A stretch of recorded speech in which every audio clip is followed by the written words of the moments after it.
미래를 보는 창 JTB. 안녕하세요. JTB J입니다. 오늘 영상은 아마 2019년에 올라갈 영상들, 그리고 기존에 2019년에 올렸던 영상들 중에서 가장 중요한 영상 중에 하나가 되지 않을까라고 개인적으로 그렇게 생각을 하고 있습니다. 일단 제목은 이제 바젤3 체제에서 골드는 게임 체인저다라는 내용이고요. 부제로는 이제 마지막 퍼즐 조각입니다. 왜 마지막 퍼즐 조각이라고 했는지 이 영상을 이제 계속 같이 보시다 보면 그 이유를 아시게 될 겁니다. 제가 작년 여름부터 이제 채널을 오픈을 해서 여러분들과 이제 계속 정보를 주고받고 그리고 여러분들에게 그와 관련된 여러 가지 경제 소식들을 전해드리면서 실물 금과 은이 다가오는 그 위험에 대비해서 대비할 수 있는 유일한 대안 중에 하나다라고 말씀을 드렸습니다. 그리고 실제로 저와 의견을 이제 같이 했던 분들, 그리고 제 의견에 공감하시는 분들도 계속 늘어났고, 그분들도 역시 실물 금과 은 준비에 실제로 행동을 취하신 분들이 있습니다. 그럼에도 불구하고 일반적으로 봤을 때 많은 사람들의 그 관점에서는 실물 금과 은을 준비한다는 것이 그렇게 좋게 보이진 않아요. 좋게 보진 않습니다. 그 일반적인 그 사람들 입장에서 봤을 때. 왜 그런가 하냐면 일단 실물 금과 은을 준비한다는 것 자체가 향후 우리에게 굉장히 나쁜 일이 있을 거다라는 것을 암시를 하고, 그리고 사람들이 봤을 때 결국 신용화폐 시스템이 붕괴할 거냐 라는 의구심을 가진다고 해도 그게 실제로 일어날까? 라는 생각이 대부분입니다. 그리고 일반적으로 사람들은 신용화폐 시스템, 지금 이 시스템이 역사적으로도 40년, 50년 이상 간 적은 없어요. 그럼에도 불구하고 사람들은 이 시스템이 영원히 갈 거다 라고 이제 막연하게 생각을 하고 있고, 그리고 그렇게 생각을 하지 않는다고 해도 최소한 자기 인생에 있어서만큼은 신용화폐 시스템이 유지될 거다. 붕괴되는 거는 그 이유가 될 거다. 굉장히 보수적인 그 마인드 있잖아요. 그러니까 여기는 이제 논리성이 떨어지죠. 그런 생각들을 이제 가지고 있는 사람들이 많기 때문에 금을 그렇게 좋게 보진 않아요. 그리고 가장 결정적인 건 지난 이 10여 년 동안 저금리와 그 유동성으로 인해서 많은 사람들이, 특히 자산 시장에 투자를 했던 많은 사람들이 혜택을 봤었죠. 그래서 그로 인해서 자연스럽게 실물 금과 은은 부정적인 자산으로 볼 수밖에 없었습니다. 그리고 이러한 그 분위기에 취해서 여전히 사람들은 또 그렇게 보고 있죠. 그럼에도 불구하고 실제로 행동에 옮겨서 실물 금과 은을 준비하는 사람들이 있습니다. 그리고 그런 사람들 역시도 이것을 100%의 확신을 가지고 준비하는 사람들이 있는가 하면은 한 90%, 80% 정도의 신뢰를 가지고 준비하는 사람들이 있어요. 아마 그 사람들에게 100%의 확신으로 바뀔 수 있는 마지막 퍼즐 조각을 제가 오늘 제공을 해드릴 거고, 그리고 그동안 실물 금과 은에 대해서 부정적으로 바라봤던 사람들 역시 이 영상을 본다면 부정이 아니라 최소한 중립으로까지는 그 관점을 옮길 수 있는 그런 영상이 되지 않을까, 저는 개인적으로 그렇게 생각을 합니다. 그럼 본 내용으로 이제 들어가도록 하겠습니다. 얼마 전에 그 제이 테일러라는 사람이 아주 중요한 내용의 긴 장문의 뉴스레터를 이제 발표를 했습니다. 제이 테일러에 대해서 이제 간단히 소개를 하자면, 이 사람은 현재 골든 테크놀로지 스탁스 그 뉴스레터 편집장입니다. 그리고 현재 웹 기반의 그 라디오 프로그램인 터닝 하드 타임스 인 굿 타임스의 그 진행자이기도 하고요.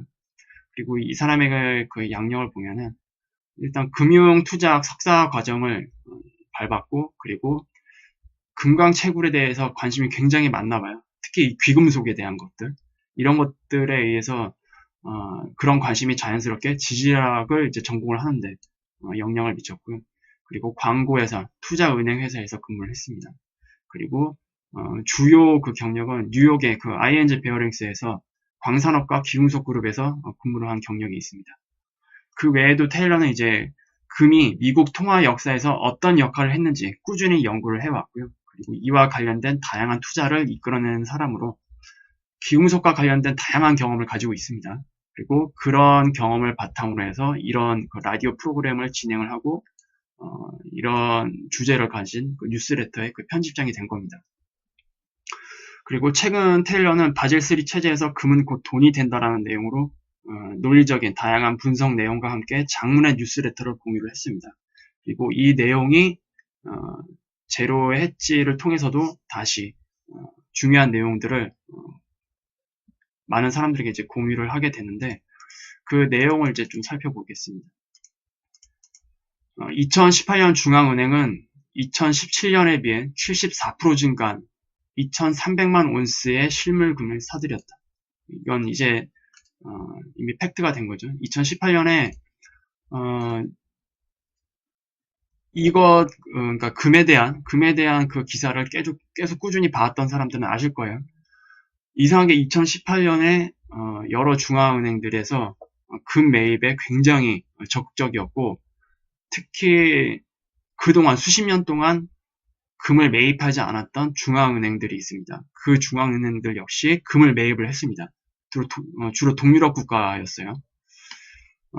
이는 이제 연간 구매율 상승률로 봤을 때 1971년 닉슨 쇼크 이후 가장 높았으며 중앙은행이 설립된 이후로는 역사상 두 번째로 높은 거라고 합니다.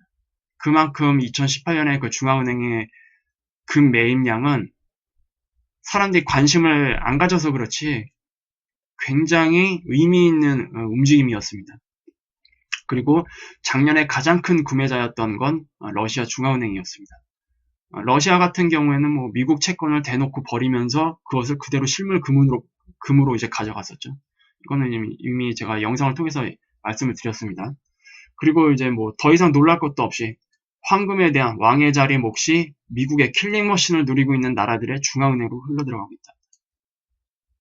주로 이제 미국의 좀 반대되는 반미 성향을 가지고 있는 그 나라들의 그 중앙은행들로 실물금이 흘러들어가고 있다는 건데, 여기에는 터키, 그리고 뭐 인도, 중국, 러시아가 있습니다. 대표적으로.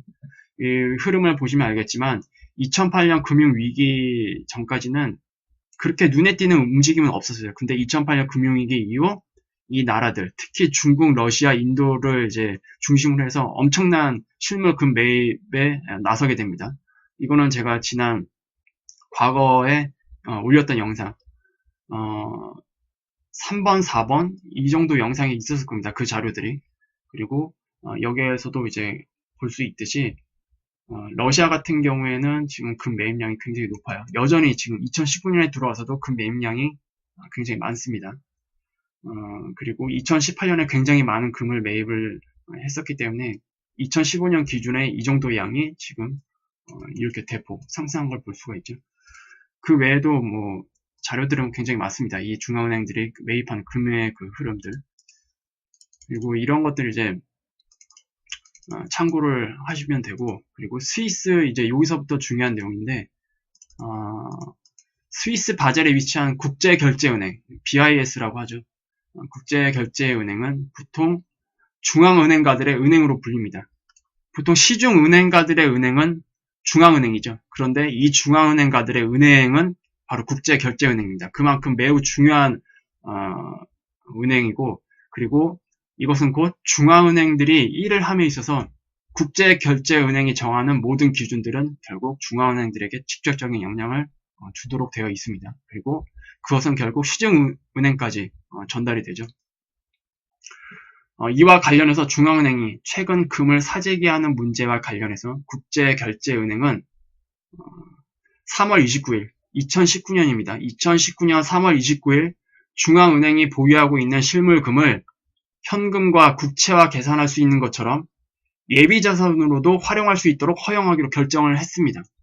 이게 굉장히 중요한 내용입니다.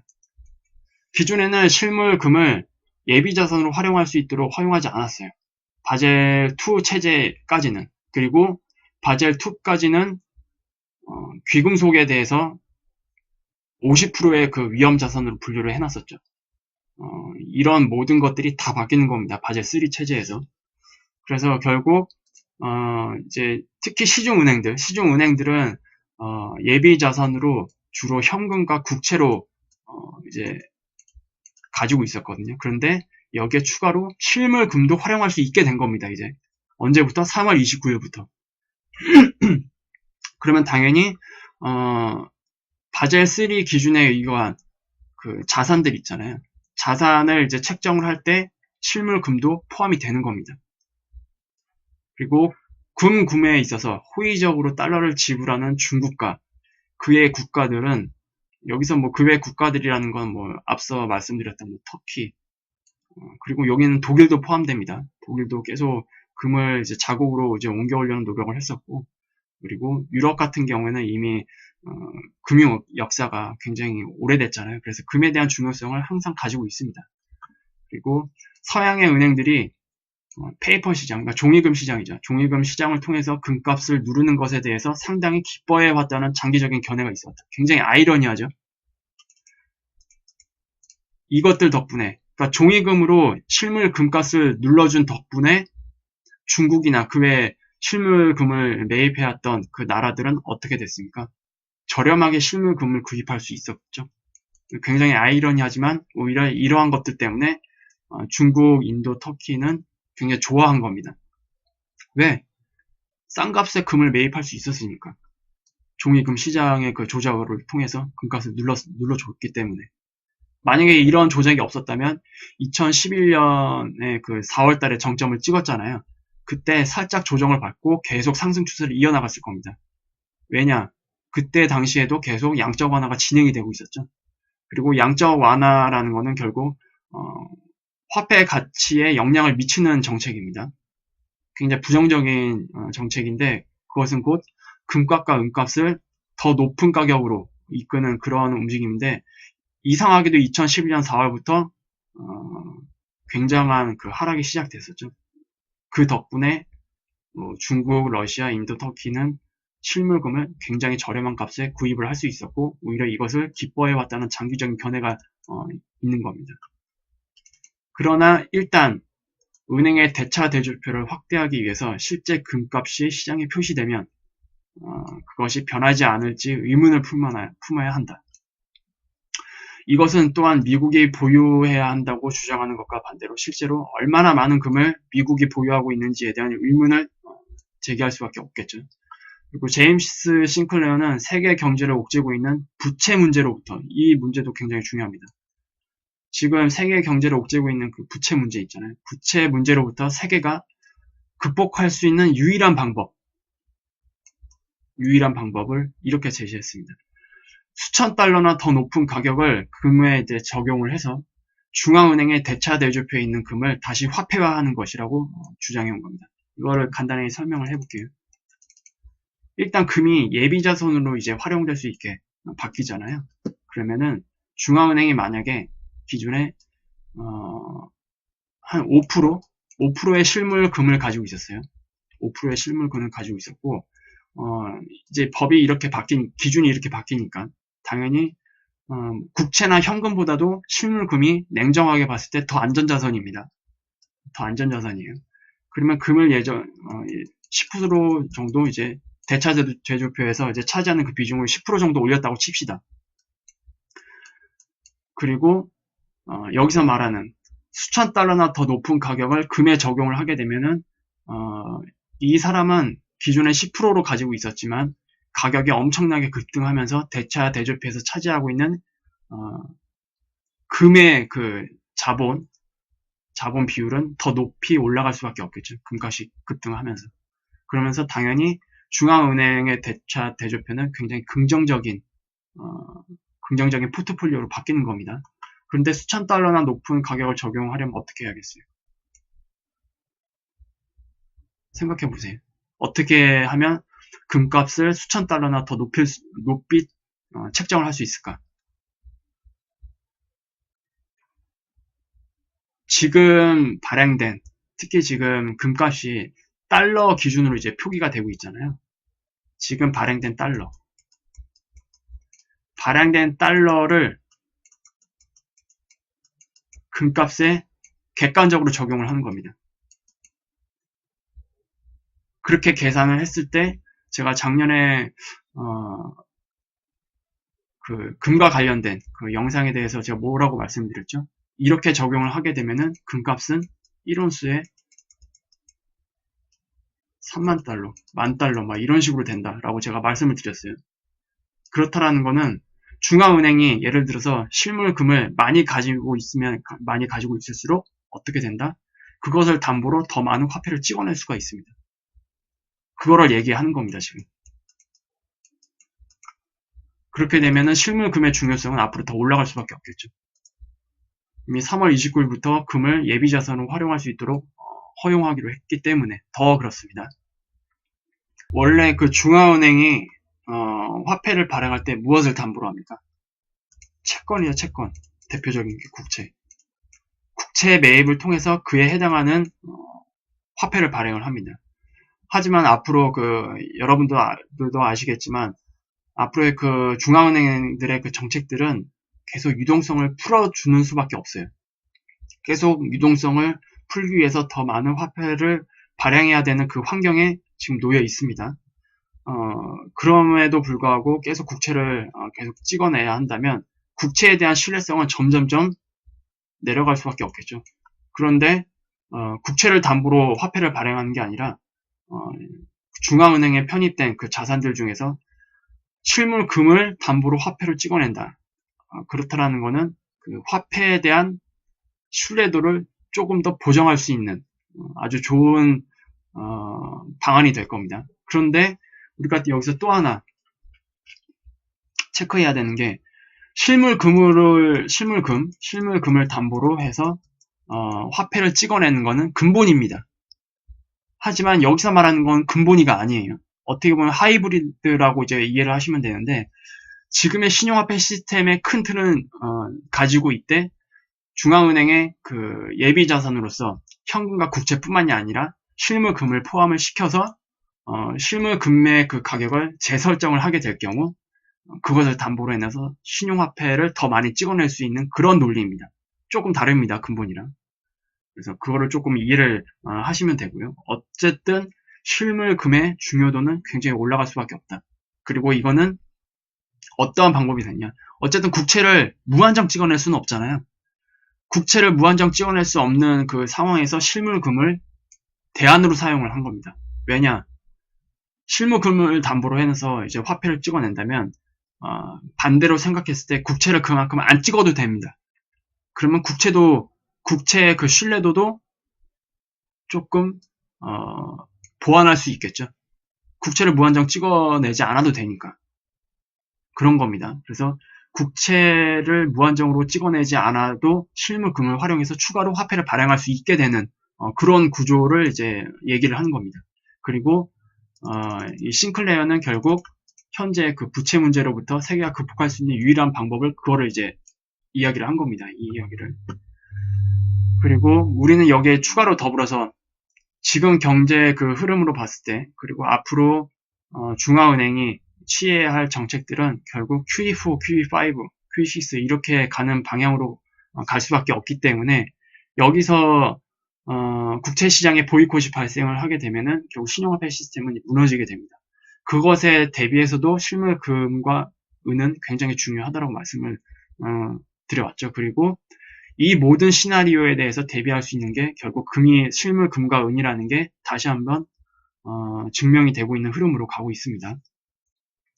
그리고 이는 중국이 이제 2008년 금융위기부터 10여 년 동안 추진해 온 거기 때문에 달러에서 벗어나서 새로운 세계통화 체제의 큰 변화를 의미할 것이다. 이런 중국의 그 금 매입에 관련된 것들 이런 것들을 이제 같이 참고를 해 두시면 되고 그리고 만약 은행들이 금괴를 보유한다면 여기서 말하는 은행들은 중앙은행들 뿐만이 아니라 시중은행 포함입니다. 은행들이 금괴를 보유한다면 그들은 그 자산을 자본으로 사용할 수 있고 따라서 그들은 더 많은 돈을 찍어낼 것이다. 제가 방금 말씀드렸죠. 안정적으로 더 많은 신용화폐를 공급할 수 있는 그 방안으로 실물금이 사용될 수도 있다. 그리고 국채를 그만큼 찍어내지 않고도 실무금을 담보로 화폐를 찍어내는 것이 가능하기 때문에 이 문제를 보완을 할 수 있다 라고 이제 말씀을 드린 겁니다. 그래서 3월 29일이 다가옴에 따라서 전 세계 은행들이 엄청난 양의 실물금을 사들여서 인도를 받아온 것은 결코 우연이 아니다.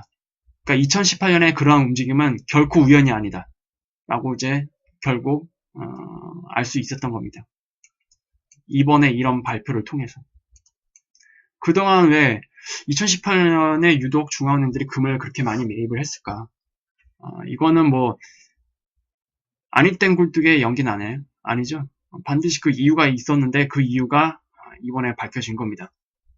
그리고 지난해 중앙은행들이 그 640톤 이상의 금괴를 사들인 것은 닉슨 대통령이 금태환 정지를 선언하면서 우리 세계를 변동금리 통화체제로 내몰았던 1971년 이후 처음이라고 합니다. 이 정도의 그 금을 매입을 한 게. 그리고 규모로는 그때 당시에 중앙은행들이 매입한 금괴의 무려 2배에 가까운 양이라고 하네요. 그리고 GATA, 그러니까 골드 안티 트러스트 액션이라는 이제 이게 아마 기금속과 관련된 전문 사이트로 알고 있거든요. 이 사이트를 이제 운영하는 크리스 파월이라는 사람이 이렇게 지적을 했습니다. 일단 이것으로는 뉴스가 아니다. 왜 뉴스가 아니냐? 진짜 뉴스는 따로 있다. 과연 그 진짜 뉴스는 무엇인가? 라고 이제 밑에 내용을 보면은 일단 금을 현금과 채권에 필적하는 방향으로 나아가는 움직임은 이미 몇 년 전에 예견되었다. 그러나 진짜 뉴스는 이탈리아의 그 메이저 신문이 투솔 그리고 24 오르라는 이런 그 언론 매체가 있나 봐요. 이 메이저 신문사가 지적을 했어요. 종이금을 실물금의 가격 억제를 위해서 사용을 했고 그 과정에서 각국가 중앙은행이 계속해서 싼 가격에 실물금을 축적할 수 있게 되었다는 것을 깨닫는 것이다. 그러니까 그동안 실물금과 그 은을 이제 페이퍼 금속이죠. 종이금이나 종이은 시장을 통해서 가격을 눌러왔습니다. 그리고 이러한 그 가격 조작은 이미 제가 그 52번 영상에서 가격 조작이 실제로 있었고 그거에 대해서 선고가 떨어진 것을 제가 이제 전해드렸죠. 그 소식을. 그래서 이거는 절대로 음모론이 아닙니다. 이미 공식적으로 가격 조작이 있어 왔다는 것을 선포한 내용이고 그리고 실제로 선고로 이어졌기 때문에 이건 더 이상 이제 음모론이 아니고 이러한 그 가격 조작을 통해서 뒤에서 몰래 각국가 중앙은행들은 싼 가격에 금을 축적할 수 있게 되었다는 것을 깨닫는 것이 진짜 뉴스라는 겁니다. 그리고 인위적으로 만들어진 엄청난 양의 그 존재하지 않는 허상의 금, 그러니까 종이금이죠, 종이금. 이 종이금은 실제 그 실물금보다 훨씬 더 많이 레버리지된 상태입니다. 수백 배 레버리지된 상태예요. 이런 그 허상의 금들을 층층이 쌓이도록 유발함에 따라서 가격을 낮춘다. 그리고 그 뉴스는 다음과 같이 결론을 짓는다. 2018년에는 원래 정상적인 흐름으로 봤을 때는 금가 폭등이 정상적인 수준이었을 것이다. 왜? 중앙은행들이 그렇게 많은 금을 매입을 했고 그렇게 수요가 폭발하는데도 불구하고 금값이 폭등하지 않았죠. 근데 원래로 정상적인 모습으로 봤을 때는 금값이 폭등했었어야 정상이었습니다. 그러나 금은 2018년에 7%의 하락과 마이너스 수익으로 1년을 마감을 했습니다. 이것을 어떻게 설명을 하겠는가? 중앙은행들이 뒤에서 진짜 금괴를 사들이는 동안 전 세계 기금속 거래량의 90%가 이루어지는 런던과 뉴욕 거래소에서 수백 톤의 종이금을 추가로 투입을 하고 조율을 했다. 그리고 골드 파생 상품의 과잉 공급은 분명히 금값 하락에 기여를 했고 투자자들은 미래에 누적되는 큰 손실을 막기 위해서 어쩔 수 없이 매수 포지션을 청산을 해야만 합니다. 그리고 이런 매수 포지션 청산이 이제 더해지면서 금 가격이 계속 하락하는 그런 움직임을 만들어낸 거고요. 그런 움직임 덕분에 또 아이러니하게도 중앙은행들이 실물금을 더 낮은 가격에 사기 위해서 악용하는 약세 시장을 촉발시켰다라고 이제 보시면 됩니다. 그리고 제가 이 중심에는 52번 영상에서 제가 말씀을 드렸죠. JP모건이 있습니다. 이 중심에는. 그리고 수년간 기금속 선물 시장에 개입을 해서 가격을 조작한 혐의가 미 법무부에 의해 인정이 되었고 판결을 받았습니다. 그리고 이들은 실물 귀금속을 은밀히 매집을 해왔어요. JP모건도. 그리고 무엇을 위해 그렇게 실물 금과 특히 실물 은을 매집해왔는지 그 이유를 논리적으로 유추할 수 있는 시간대가 지금 온 겁니다. 이제 퍼즐이 거의 맞춰졌죠. 왜 그렇게 가격을 조작을 했었는지. 그리고 가격을 조작하면서도 단순히 금과 은 가격이 오르는 것을 이제 막는 것뿐만이 아니라 그 과정에서 얘네들은 오히려 싼 값에 실물 금과 은을 매집을 했습니다. 이러한 움직임 자체가 과연 무엇 때문이었는가? 그러한 그 퍼즐이 맞춰지는 시간입니다. 각국 정부가 서방 세계의 재정 생존을 위협하는 채무 수준을 관리할 수 있는 유일한 방법은 자국 통화를 늘려서 유동성을 투입하는 겁니다. 이거는 부정할 수가 없고 앞으로 중앙은행들은 계속 유동성을 투입을 해야 될 겁니다. 어디에? 금융기관에. 왜? 부채 문제로부터 살아남아야 되잖아요. 어떻게 해서든 은행 시스템을 지켜야 되잖아요. 그것 때문에 유동성 계속 투입을 할 수밖에 없습니다. 그리고 은행이 통화 팽창을 창출할 수 있는 준비금을 그러니까 여기서 말하는 준비금의 준비 자본금이죠. 준비 자본금을 실물금으로 대체할 수 있는 능력은 실물금이 은행의 대차 대조표의 예비 자산이 되는 것을 허용할 뿐만 아니라 시스템의 그 막대한 부채에 맞춰 자본을 축적하기 위해 훨씬 더 높은 금값을 갖는 것이다. 제가 미리 그 앞서 말씀을 드렸습니다. 훨씬 더 높은 금값을 적용을 하게 되면은 이런 시스템에 대한 막대한 그 부채를 막기 위해서 유동성을 계속 필요로 하게 되는데 그런 점에 있어서 굉장히 유리하게 작용을 한다. 실물금이. 분명히 제가 앞서 어떻게 작용하는지 예시를 들었습니다. 그리고 이것은 곧 시작되는 바젤3 체제에서 중앙은행들이 살아남는 핵심 비밀이다. 그리고 중앙은행들 뿐만이 아니라 우리 개개인에게도 매우 중요한 탑시크릿이 될 것으로 믿고 있습니다. 개인적으로. 지금 바젤3 체제에서 적용된 게 총 자본 그 비율이 몇 프로로 되어 있죠? 101번 영상에서 제가 말씀드렸죠. 10%.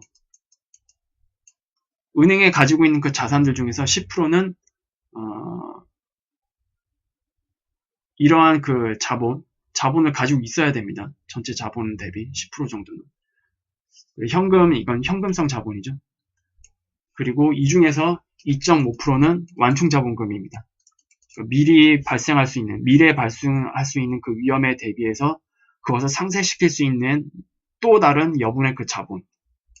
그런데 여기에 이제 금이 추가되는 겁니다. 금. 잘 생각을 해보세요. 여러분들은 자본을 이런 환경에서 자본을 준비를 할 때 현금을 선택을 하시겠습니까? 세 가지 방안이 있어요. 세 가지 방법은 크게 가장 안전자산은 현금이죠. 그 다음 안전한 게 국채입니다. 그리고 여기에 실물금이 이제 포함이 됩니다. 실물금. 이 세 가지의 선택지가 있어요. 여러분들이 만약에 은행 갑니다. 은행가라면 여러분은 이 셋 중에 무엇을 선택하시겠습니까? 지금 경제 흐름에 있어서. 어떤 것이 가장 향후에 발생할 수 있는 여러 위험들로부터 막을 수 있는 중요한 자산으로 편입할 수 있을까요? 당연히 금입니다. 금. 국채 같은 경우에는 지금 중앙은행의 정책들로 봤을 때 결국 제로금리로 돌아갈 겁니다. 결국에는 제로금리로 돌아가게 되고 이 과정에서 더 많은 국채를 담보로 화폐를 찍어낼 겁니다. 이거는 변함이 없어요. 그렇다면 국채의 그 신뢰도 여기에 영향이 안 갈 거다라고 장담을 할 수가 없을 겁니다. 앞으로의 그 정책들을 예상을 해볼 때. 그리고 이것들로 인해서 현금의 가치는 어떻게 될까요? 현금의 가치도 당연히 바뀌겠죠. 그런데도 실물금 같은 경우에는 가치가 하락하나요? 실물금은 구매력을 항상 유지를 합니다. 당연히 여기에서 가장 안전자산은 실물금입니다. 그러면 시중은행들 역시도 실물금을 추가로 편입을 하는 게 자신들의 은행을 지키는 데 있어서 굉장히 유리하게 작용을 하겠죠. 이것을 그대로 이제 개인에게 적용을 해보겠습니다. 바젤3에서 10%라고 했습니다. 10%를 이러한 그 안전자산으로 준비를 해야 되는데 개인들에 있어서도 개인들이 가지고 있는 자산 중에 10%에 해당하는 그 안전 자산을 실물금으로 편입했을 때, 여기에는 뭐 실물금과 은도 포함이 됩니다. 실물금과 은으로 편입한다면 향후 발생될 수 있는 여러 위험들에 대해서 결국 대비가 된다는 것으로 결론을 지을 수가 있습니다. 지금 은행들, 금융기관들이 다 이렇게 준비를 하고 있잖아요. 우리도 똑같습니다. 우리도 이 체제에서 살아남기 위해서는 결국 이렇게 준비를 해야 된다는 겁니다. 이건 누구도 부정할 수가 없어요. 그리고 지금 바젤3의 움직임을 보면 점점점 더 그렇게 돼가고 있습니다. 그래서 저는 이제 전체적인 그 흐름을 조금 정리를 해봤어요. 제 나름대로. 일단 2008년에 금융위기가 발생을 합니다. 처음에. 그리고 2008년에 금융위기 발생으로 인해서 이 시스템을 유지하기 위해서 규제와 기준들이 필요하다는 것을 인지하게 됩니다. 그래서 탄생한 게 2010년에 바젤3가 탄생을 하게 됩니다. 그리고 전면적인 도입에 앞서서 은행들이 단계적으로 준비할 수 있도록 2013년부터 2019년까지 매년 그 기준을 단계적으로 강화를 해 나가면서 준비할 수 있게 고시를 했습니다. 그리고 2009년 금융위기 이후 이제 양적 완화가 시행되는 시점이죠. 2009년부터 2011년까지 기금속이 급등을 하게 됩니다. 기금속이 급등을 하게 되는데 갑자기 2011년 4월 기금속 시장에서 엄청난 하락이 시작이 되면서 가격 누르기가 시작이 됩니다. 원래 그 양적 완화로 인해서 기금속 가격이 급등을 하는 것은 굉장히 자연스러운 현상입니다. 하지만 이것을 막기 위해서 인위적으로 기금속 시장에 개입을 하죠. 누가? 연준 산하의 각 금융기관들이 모두 합세해서 더 많은 페이퍼 기금속을 발행을 해서 그것으로 매도를 하면서 가격 누르기에 이제 본격적으로 개입을 합니다. 여기에는 JP모건이 또 중심이 있죠. 그 중심에 JP모건이 있습니다. 그리고 그 와중에 2012년 6월 미국 연방예금보험공사 FDIC에서 바젤3 체제에 대비해서 규제 자본 규칙을 새롭게 고시를 합니다. 종전에 50%의 그 무위험 자산이었던 실물금을 100% 무위험 자산으로 변경한다. 즉 미국에는 미리 이거를 적용을 한 겁니다. 바젤3 체제에 대비하기 위해서. 그리고 미국 연방 그 예금보험공사가 이렇게 결정할 수 있었던, 과감하게 결정할 수 있었던 이유는 뭘까요? 결국 바젤3에서 지금 오늘날 나온 3월 29일부터 실물금이 예비 자산으로 활용될 수 있도록 허용한다라는 그런 것들을 미리 알고 있었던 것으로 저는 예상을 합니다. 그러니 2012년 6월에 매우 일찌감치 미국 자체적으로 보험사들이 이런 바젤3 체제에서 대비할 수 있도록 실물금을 100% 무위험 자산으로 변경을 시켜서 준비해라 라고 미리 고시를 한 거겠죠.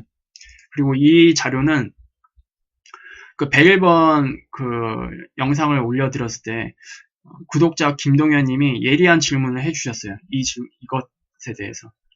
바젤3 체제에서 실물금이 100% 무위험 자산으로 변경된다고 하는데 이거에 대해서 어떻게 생각하느냐고 물음을 해주셨고 제가 그에 대한 자료를 제가 링크를 해드렸습니다. 그리고 그것과 함께 제가 예상하는 개인적인 소설이죠, 소설. 그런 것들을 같이 답변을 해드렸는데 결국 그 소설이 결국 현실화 돼가고 있는 상황입니다. 그리고 미 연방예금보험공사에서 발표한 이 내용은 제가 본 영상 하단에 링크를 걸어 드릴게요. 그리고 오늘 활용된 모든 자료에 대한 링크를 다 올려드리겠습니다. 그리고 2018년 12월 19일 결국 바젤3 도입 전에 기금속 조작에 대한 선고가 이루어집니다. 하필 이 시기에 2011년부터 기금속 시장에 조작이 진행이 됐잖아요. 그런데 무려 8년, 7년이 지난 이 시점에 선고를 때립니다. 참 이것도 웃기죠. JP모건의 그 기금속 선물 거래 담당자 중에서 그 가격 조작에 개입한 당사자를 유죄 선고를 했습니다. 근데 이 일은 여러분들도 다 아시겠지만 개인이 할 수 있는 게 아니에요. 중앙은행과 그리고 중앙은행 산하의 그 금융기관들이 다 합세해서 진행을 한 거고 굉장히 계획적인 사건입니다. 이거는 뭐 당사자만 유죄를 선고한 건데 굉장히 웃기죠. 꼬리 자르기, 꼬리 자르기 이거는. 그리고 언론에 잠깐 소개되고 그대로 묻어버렸습니다. 그래서 일단락 시켜버렸습니다. 그냥 이 시점에 와서. 그리고 2019년 3월 29일부터 중앙은행 예비자산으로 실물금을 적용하는 것은 허용을 합니다. 이제 이때부터 실물금은 사실상 100% 무위험 자산으로 적용이 될 겁니다. 무위험 자산에 대해서 기본적인 개념을 말씀을 드리면 그 미래의 상황이 어떤 식으로든 이제 변하게 되더라도 가치가 현재와 동일하게 유지되는 자산입니다. 굉장히 안전한 자산이에요. 무위험 자산을 안전자산으로 편입을 한다? 그 비중만큼은 향후 어떤 문제가 발생하더라도 지킬 수 있다는 얘기입니다. 그래서 굉장히 중요한 거예요. 그리고 2022년 1월에 지금 이제 바젤3가 또 새롭게 개정이 되고 있거든요. 내용을 이제 보충하고 이제 그런 것들이 2022년 1월에 또 새롭게 또 적용이 됩니다. 결국 2019년부터 새롭게 이제 개정된 바젤3가 적용되는 시점이 2021년 12월까지는 결국 전 세계적으로 1차 리밸런싱 기간이라고 보시면 됩니다. 이 1차 리밸런싱 기간 동안 금융 시스템의 그 체질 개선이 1차로 진행이 될 거예요. 굉장히 무서운 말입니다. 체질 개선이라는 거는 결국 이 시스템을 유지하기 위한 규제와 기준들이 필요하기 때문에 진행을 하는 겁니다. 그리고 저는 뒤에서도 말씀을 드릴 테지만 이 시스템을 유지하기가 굉장히 어렵다라고 볼 수 있어요. 그리고 이 체질 개선은 결국 지금의 시스템을 유지하기 위한 체질 개선이 아니라 또 다른 시스템으로 전환하기 위해서 미리 준비시키는 체질 개선으로 더 높게 보고 있습니다. 그 가능성을. 그래서 2008년 이후에 이 환경으로는 결국 지속 가능한 발전이 불가능하다는 그런 판단으로 이 수면 아래에서 10여 년 동안 철저히 준비한 것으로밖에 생각이 되지 않습니다. 이 모든 과정들 2008년 금융위기 이후부터 어쨌든 2008년 금융위기는 기존의 그 위기와 전혀 다른 위기였잖아요. 이 시스템을 붕괴시킬 수 있는 위험이었습니다. 그런데 양적 완화를 통해서 일단 시간을 벌었죠. 시간을 벌었고 그 수면 아래에서 이러한 것들을 준비를 한 겁니다. 자, 간단히 이제 쉽게 말씀을 드릴게요. 우리 역사가 지금 타고 있는 시스템이라는 차, 바로 신용화폐 시스템 차죠. 신용화폐. 이런 차를 타고 있어요. 지금 우리 세계가. 그런데 2008년에 전복사고가 일어납니다. 차가 완전히 박살이 나서 폐차될 뻔한 그 위기에 처합니다. 그런데 어떻게든 고쳐냅니다. 철판 쪼가리를 뭐 교체를 하고 뭐 바퀴를 바꾸고 하면서 다시 한번 어쨌든 차를 일단 굴러갈 수 있게끔까지만 고쳐놓습니다. 그게 양적완화입니다. 그리고 이 차를 운전하는 사람들은 어떤 생각을 했을까요? 이거 또 사고 나면은 또 고치면 돼. 이런 생각을 할까요? 아니요. 저는 그렇게 생각하지 않습니다. 야, 또 한 번 사고 나면 이제 진짜로 이거 차 못 쓴다. 이거 차 절대로 그 다음에는 탈 수가 없으니까 우리가 새롭게 탈 수 있는 안전한 차를 한번 준비를 하자. 그리고 이 차가 어떻게 해서든 굴러갈 수 있게끔 한 이 시기 동안 이 차를 준비를 하자. 이게 어떤 차가 될지 모르겠지만 새로운 어쨌든 시스템일 겁니다. 어쨌든 우리 세계는 계속 지속 가능한 발전을 만들어내야 되잖아요. 그래서 그러기 위해서 탈 수 있는 새로운 시스템이라는 것을 투트랙으로 이제 같이 수면 아래에서 준비를 하는 거고 그러한 과정이 바로 이거라는 거. 바젤3.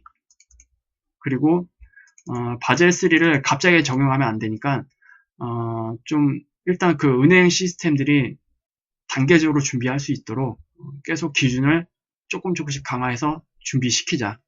그리고 여기에서 결국 이런 신용화폐 차, 우리가 기존에 타고 있던 지금 차입니다. 신용화폐 차. 그리고 여기에는 이제 새로운 시스템이죠. 새로운 금융 시스템. 이걸 이제 갈아타야 되는데 여기서 중요한 역할을 하는 게 뭐냐? 실물금이다. 라고 저는 결론을 개인적으로 짓고 있습니다. 그리고 실물금이 중요한 역할을 할 수 있는 그런 상황들이 계속 연출이 되고 있고 바젤 3에서도 실물금을 굉장히 중요한 자산 중에 하나로 지금 보고 있습니다. 그래서 여러분들은 이 과정에 있다라는 것도 염두에 두셔야 됩니다. 이 과정도.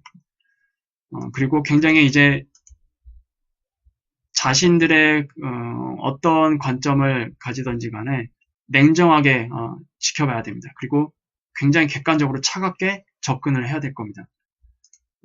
바젤 3에 의한 그 리밸런싱, 이거는 이제 올해부터 서서히 진행될 거예요.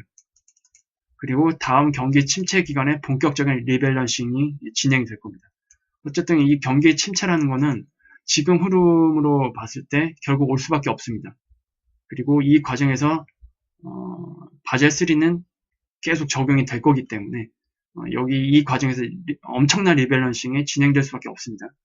그리고 이러한 그 모든 과정은 새로운 금융 시스템으로의 전환을 위한 사전 계획이다. 그리고 이 계획이 연착륙될지 경착륙될지는 아무도 모른다. 연착륙된다면 새로운 금융 시스템으로 어떻게 잘 연결이 될 겁니다. 하지만 경착륙이 된다. 경착륙이 되면 우리는 하이퍼 인플레이션을 한번 겪어야 됩니다. 그런 이후에 새로운 금융 시스템으로 넘어갈 겁니다. 그리고 여기에서 중요한 것이 하나 있어요. 이건 제가 또 따로 준비를 했거든요. 실물금은 일단 향후 모든 시나리오에 대해서 게임 체인저다. 향후에 있는 모든 시나리오. 여기는 뭐 바젤 3 체제에서 발생되는 금에 대한 그 가치를 어떻게 책정할 것이니 그로 인해서 발생되는 그 내용들, 그리고 그 외에 제가 이제껏 말씀드렸던 그 경제 흐름에 있어서 지금의 상황이 굉장히 안 좋게 흘러갈 경우에 그런 시나리오들, 그런 모든 시나리오를 이제 감안을 하더라도 실물금은 게임 체인저가 될 수밖에 없다라고 이제 결론을 지은 거고, 바젤 3 체제에서 실물금이 은행들의 그 대차 대조표의 현금과 국채와 경쟁할 수 있는 기회를 갖게 되면 어떻게 될까라는 그 의문이 2012년 당시 외신의 그 다양한 분석을 통해서 나왔었어요. 과연 실물금이 국채와 현금과 같이 경쟁할 수 있는 기회를 갖게 되면 어떻게 될까요? 그런데 그 의문이 지금 이제 현실이 된 겁니다. 3월 29일부터. 예비자산으로 같이 활용할 수 있도록 허용을 하기 때문에. 현금과 국채와 실물금이 경쟁을 한다? 당연히 실물금이 유리할 수밖에 없죠. 이거는 당연한 겁니다. 이거는 당연한 거예요. 그리고 오히려 국채의 비중을 조금씩 줄이고 줄인 그 비중을 실물금으로 편입하는 게 오히려 은행들이 앞으로 이러한 혹독한 리밸런싱 기간에서 살아남을 수 있는 좋은 대안이 될 수밖에 없습니다. 그리고 우리 개인들도 마찬가지. 이것을 그냥 금융기관의 그 체제로만 바라볼 것이 아니라 우리 개인들에게도 똑같이 적용할 수 있어야 됩니다. 그래서 앞으로 일어날 그 과정들을 예상되는 흐름을 이제 보면은 일단 최근 중앙은행들의 정책들 이런 것들의 그 방향성을 보면은 앞으로 더 많은 유동성이 투입이 필요한 상황으로 이제 가게 될 수밖에 없습니다. 이거는 아마 모든 사람들이 동의를 할 거예요. 앞으로 중앙은행들이 더 많은 유동성을 투입을 해야 될 거다. 그리고 바젤 3 체제를 통해서 안정적인 유동성 투입과 지속 가능한 시스템을 만들기 위해서는 결국 체질 개선을 진행을 해야 되는데 여기에 핵심 자산은 바로 실물금이다. 왜? 국제결제은행이 내놓은 대안 아닙니까? 이게 지금 실물금. 그럼 중앙은행은 향후 실물금의 가격을 실제 통화량에 맞게 객관적인 가격을 책정을 하게 되면 당연히 금값은 엄청나게 폭등하게 되겠죠. 그리고 그것을 이제 담보로 해서 더 많은 유동성을 투입을 할 수 있는 이러한 구조를 만들 수가 있습니다. 이렇게 되면은 향후 발생되는 경기 침체라든지 그리고 경기 침체로 발생되는 금융위기에서 최소한 은행 시스템은 지킬 수 있다. 단 전제 조건, 실물금을 많이 확보한 중앙은행들과 은행들, 이들은 살아남을 수가 있는 겁니다. 이런 구조에 의해서. 그리고 2008년 금융위기 때까지는 이러한 유동성을 많이 투입해야 되는 그 과정에서 민간과 기업들도 혜택을 봤어요. 그리고 이때 이제 저금리를 이제 적용을 해주면서 신용을 창출할 수 있게끔 길을 열어줬거든요. 그런데 앞으로의 위기는 틀리다. 왜? 바젤3가 같이 적용이 되잖아요. 자, 이거를 같이 생각을 해볼게요. 유동성을 투입을 한다. 그리고 바젤3 같은 경우에는 뭐죠? 개인과 민간들의 자금줄을 차단하는 겁니다. 위험한 그 자금줄을. 굉장히 반대되는 성격이죠. 반대되는 성격임에도 불구하고 동시에 가져간다. 이건 무엇을 의미합니까? 이 유동성 투입의 혜택을 금융기관이 가져가고요. 민간과 기업들은 오히려 그 혜택을 못 받는다는 얘기입니다. 왜? 은행들 살아남아야 되니까. 바젤3에 의해서. 이 체제에서 살아남아야 되잖아요. 계속 규제가 강화가 되는데 그런 규제에 있어서 은행들이 살아남으려면 결국 위험한 대출을 해줄 수가 없겠죠. 과감하게 그런 위험성 있는 대출을 할 수 없는 겁니다. 지난 10년과 앞으로에 있을 향후 그 기간들의 가장 큰 차이점 바로 이겁니다. 민간과 기업은 앞으로 이 유동성 투입에 대해서 혜택을 받지 못한다. 결국 민간과 기업들은 혹독한 유동성 위기에 빠질 수가 있습니다. 특히 누구? 지금 부채가 높은 기업이나 민간들. 굉장히 위험한 겁니다. 왜? 어디서 돈을 끌어올 데가 없어요, 이제. 제가 저번에 말씀드렸죠. 은행에 지금 올해부터 적용한 DSR 같은 경우는 이런 규제에 대해서 단지 하나의 예시일 뿐이다. 앞으로 DSR 외에 더 강화되는 규제들을 볼 수도 있다. 그리고 지금 최근 들어서 은행들이 새로운 대출 상품을 내놓고 있죠. 5년 동안 금리가